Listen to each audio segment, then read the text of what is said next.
जय हिंद दोस्तों, स्वागत है एक और नई वीडियो में।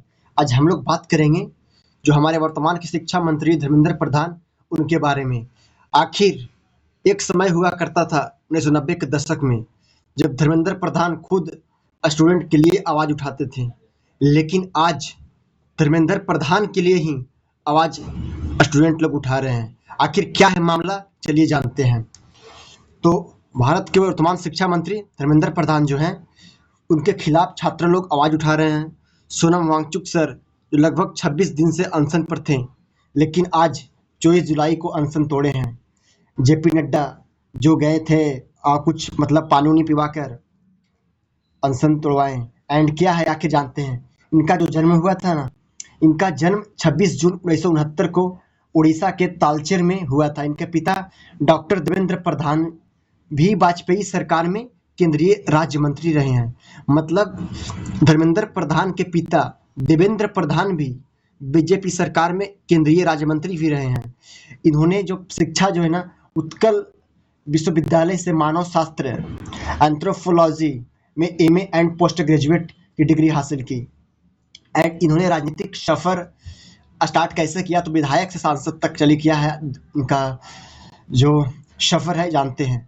छात्र राजनीतिक उन्होंने छात्र जीवन में ही अखिल भारतीय विद्यार्थी परिषद एबीवीपी से जुड़कर अपनी राजनीतिक शुरुआत की थी। इन्होंने पहला विधायक जो था ना, वो साल 2000 में वे उड़ीसा के पल्लल-हारा सीट से पहली बार विधानसभा के सदस्य मतलब विधायक चुन के आए थे। एंड मतलब उड़ीसा से चुनाव लड़े थे, पल्लल-हारा से। और संसद का सफर जानते हैं। ये तो विधायक 2000 में बने थे, लेकिन सांसद कब बने, तो वे सांसद 2004 में, वो सांसद जो बने ना 2004 में पहली बार उड़ीसा के देवगढ़ से लोकसभा सांसद बने। इसके बाद वे बिहार 2012 और मध्य प्रदेश 2018 से राज्यसभा सांसद भी रहे हैं।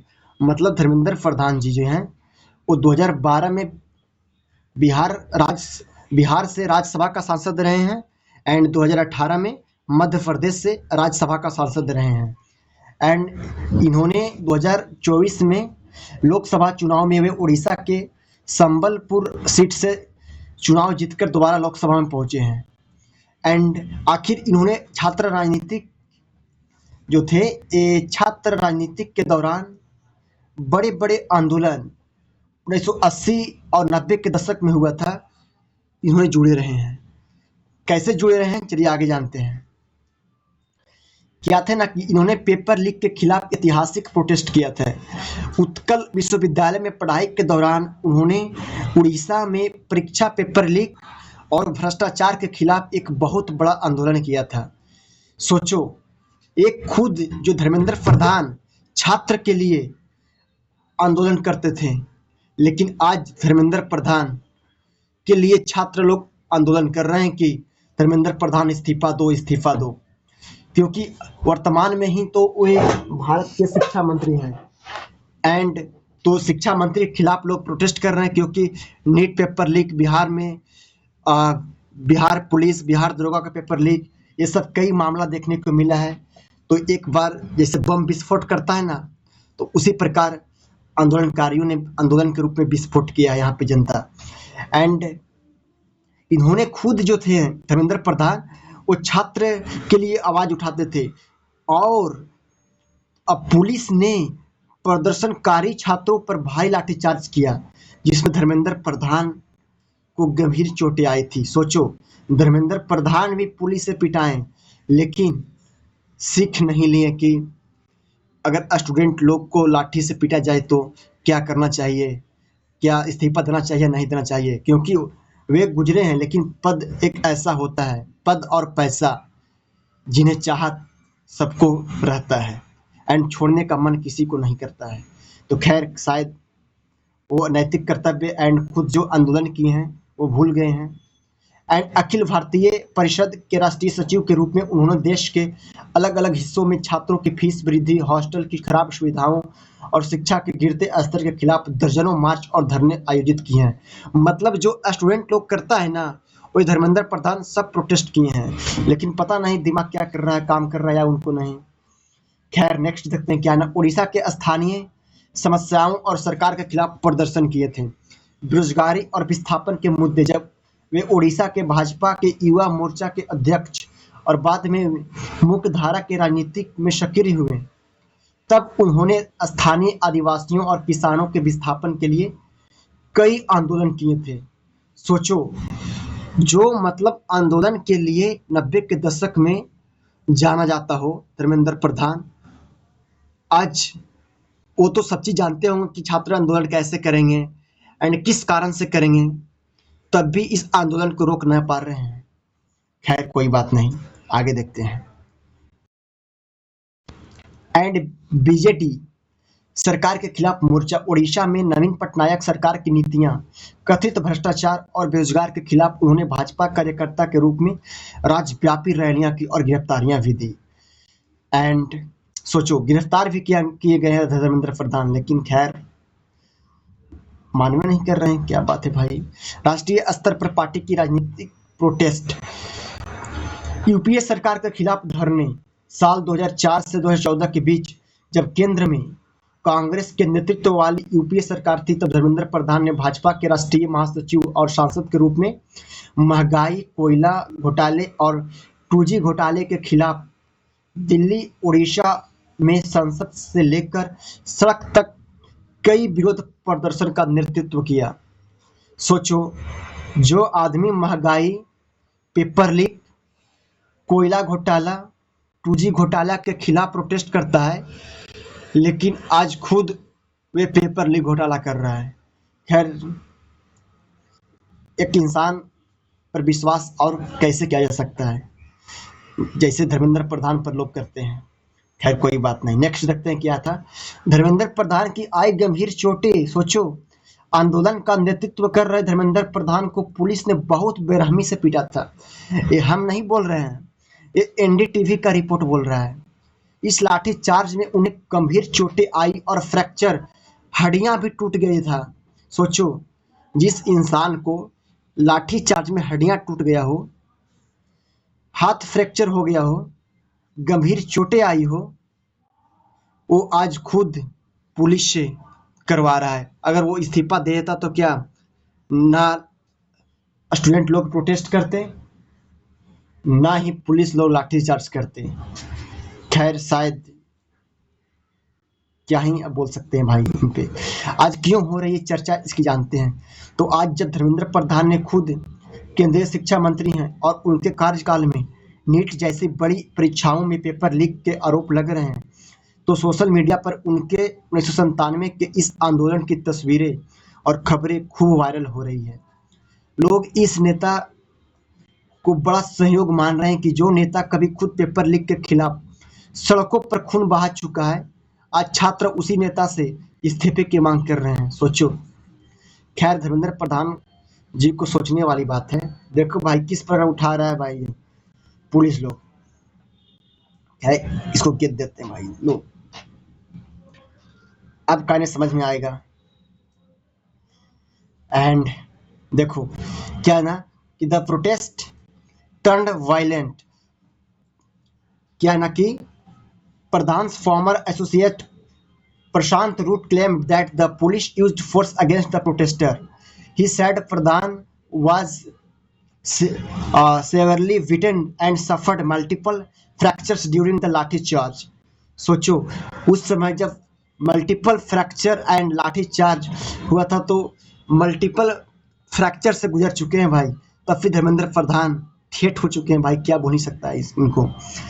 The account has not been independently verified through records from 1997। And छोड़ो ये देखो रियल इमेज, वो तो यही का था, बट ये रियल इमेज देखो। यहाँ पे पुलिस वाले हैं, यहाँ पे धर्मेंद्र प्रधान है। खैर, आज यहाँ पे धर्मेंद्र प्रधान सिर्फ हट गए हैं, बाकी जो सब स्टूडेंट हैं वैसा यहाँ स्टूडेंट इनके जगह पे हैं। और इनकी जगह पे कौन है, तो अभिजीत दीपके। खैर कोई बात नहीं। According to report 2021 the new India express, Pradhan help lead the demonstration against the Odisha government. The protest reportedly remained peaceful until the police removed against the student. खैर, देखो, कुछ समय पहले पुलिस लोग इनको ऐसे पीट रहा था, लेकिन आज देखो पुलिस लोग सिर्फ स्टूडेंट बदला है, लेकिन जस का तस है। जैसे पुलिस लोग पहले मार रहा था, धर्मेंद्र प्रधान को पीट रहे थे, उसी प्रकार कोई दूसरा स्टूडेंट को पुलिस लोग पीट रहे हैं। खैर कोई बात नहीं। नेक्स्ट देखते इमेज। क्या है देखो, जंतर मंतर पे क्या हुआ, एक स्टूडेंट पड़ा हुआ है। खैर पुलिस लोग इतना ही लाठीचार्ज कर दिया कि गिर चुका है। एंड नेक्स्ट देखते हैं क्या है। अच्छा, ऐसा नहीं है कि इन्होंने कोई मतलब पास्ट में बहुत गलत काम किए हैं। इन्होंने मंत्रियों के तौर पर बड़े बड़े कार्य और उपलब्धि धर्मेंद्र प्रधान को क्या किया, पहले देखते हैं। वो पेट्रोलियम और प्राकृतिक गैस मंत्रालय में जब 2014 से 21 तक काम करते थे, जब धर्मेंद्र प्रधान पेट्रोलियम और प्राकृतिक गैस मंत्रालय थे, तो इस पद पर सबसे लंबे समय तक सेवा देने वाले मंत्रियों में से एक बनी। उनके कार्यकाल में ही प्रसिद्ध प्रधानमंत्री उज्ज्वला योजना शुरू की गई, जिसके तहत करोड़ों गरीब परिवारों को, महिलाओं को मुफ्त एलपीजी गैस कनेक्शन दिए गए। इसके साथ ही उन्होंने गिव इट अप अभियान चलाया, जिससे सक्षम लोगों ने अपनी गैस सब्सिडी छोड़ी। सोचो, मतलब जो गरीब है उनका सब्सिडी मिलना चाहिए, लेकिन गिव इट अप इन्होंने एक अभियान चलाया। लेकिन जो सब्सिडी सरकार दे रही थी, तो अमीर लोग भी सब्सिडी का फायदा उठा रहा था, लेकिन इन्होंने एक अभियान चलाया गिव इट अप, जिससे सक्षम लोगों ने अपनी गैस सब्सिडी छोड़ी। इन्होंने कौशल विकास मंत्रालय में जब काम कर रहे थे, तो देश के युवाओं को रोजगार परक प्रशिक्षण देने के लिए उन्होंने कौशल विकास एवं उद्यमिता मंत्रालय की भी कमान संभाला है। सोचो, जो मंत्री कभी पेट्रोलियम और प्राकृतिक गैस मंत्रालय रह चुका हो, एंड कौशल विकास मंत्रालय रह चुका हो, और वर्तमान में शिक्षा मंत्रालय रह चुका हो, वो सोचो कितने बड़े मंत्री होंगे। लेकिन आज उनके कारण ही स्टूडेंट लोग पीटे जा रहे हैं, धरना प्रदर्शन हो रहा है, विरोध प्रदर्शन हो रहा है, पुलिस कहीं फायरिंग कर रही है, कहीं आंसू गैस का गोला फेंक रही है। खैर वर्तमान में वे देश के क्या है, तो शिक्षा मंत्री है। उनके नेतृत्व में ही न्यू एजुकेशन पॉलिसी की जमीनी स्तर पर लागू करने, डिजिटल शिक्षा को बढ़ावा देने और शिक्षा ढांचे में सुधार के कई महत्वपूर्ण प्रयास किए गए हैं। लेकिन खैर इतना प्रयास करने के बावजूद भी अगर देश का हाल ऐसा हो, तो ऐसा शिक्षा मंत्री को इस्तीफा दे देना ही चाहिए। ऐसा शिक्षा मंत्री को इस्तीफा दे देना ही उचित है, जब उसी शिक्षा के लिए स्टूडेंट लोग मर रहे हों, किसी को पैर टूट रहा हो, किसी का हाथ टूट रहा हो, किसी का माथा फट रहा हो, किसी का गला फट रहा हो। खैर कोई बात नहीं। एक समय था जो खुद देखिए भाई, उत्कल यूनिवर्सिटी में जब पढ़ते थे तो खुद प्रोटेस्ट करते थे, लेकिन आज खुद स्टूडेंट लोग से प्रोटेस्ट करने के लिए मजबूर हो, मतलब स्टूडेंट लोग प्रोटेस्ट करने के लिए मजबूर हो गए उनके खिलाफ। खैर कोई बात नहीं, रहने दो। हालांकि इस्तीफा तो देना ही पड़ेगा, मुझे आशा नहीं बल्कि पूरा विश्वास है, क्योंकि कहा गया है ना कि अपने इच्छाओं को सीमाओं में रखो, वरना कभी कभी इच्छा जो है ना गुनाह में बदल जाता है। ठीक है दोस्त, जय हिंद। कैसा लगा एक नया एपिसोड है? अगर अच्छा लगा होगा तो ठीक है, अच्छा क्या लगना है जानने को मिला होगा। खैर जय हिंद। अपना व्यक्तित्व इस प्रकार विकसित करे कि महिलाएं आपसे सुरक्षित महसूस करें। पुलिस अपना व्यक्तित्व इस प्रकार विकसित कर रही है कि उनसे नागरिक को असुरक्षित महसूस कर रहा है, महिलाएं असुरक्षित महसूस कर रही है, पुरुषें असुरक्षित महसूस कर रहा है। खैर कोई बात नहीं, आप लोग समझदार हैं, सब कुछ समझ रहे होंगे। तो यहीं अंत करते हैं।